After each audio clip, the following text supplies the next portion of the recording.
You know, I'm against the music industry as a whole. I'm very convinced the music industry is a perfect example of how to control morons. Like, I sit there and I see Rihanna, and she's got the best life ever, and she's rich as fuck. It's like, how does she even play an instrument? Probably not. Does she write the music? No. Like, it's all produced for her, and they bring her in the room and they say, okay, we're gonna make a whole bunch of money. Here's your lyrics, and she says, work, work, work, work, work. It's like, what the fuck? Is this how you become? Like, it's crazy. And then it's kind of sold to people as this. You know. And they'll play it on the radio so many times, everyone likes it regardless. Yeah. And then people will buy it, and then she'll go do a concert, and there'll be people in that crowd like she's Jesus. And I'm just sitting there thinking, I've never been to a concert in my life, but I'm just like, what? She doesn't even play an instrument. Like, what the fuck is this? You can listen on YouTube for free. Like, if the world lost its mind?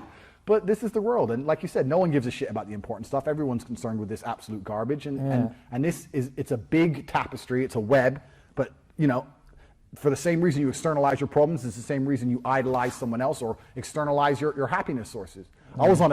I eat alone quite often because I travel the world all the time. For about the last 2 years, I've barely even had a house. I've been all over the place. Okay. So I was eating in a restaurant of my own, and I heard a guy and a girl in there on a date. And I was just sitting there listening for an hour. Just listening, just chilling, listening, on my phone, just whatever. And they were talking for an hour, and everything they spoke about as they got to know each other was the absolute achievements of other people. Well, I like this band. Oh, I like that band too. Or have you ever been here? Like, everything they talked about, nothing was I've done this or I want to do this. It was, have you seen this movie? What do you think of this? Or do you do this? And it was just everything everyone else has done. And it's amazing that if you were to make a movie about that person's life, they're not even the main character in their own fucking life. They're just a consumer of everyone else's achievements. And this is how people are going through the world nowadays.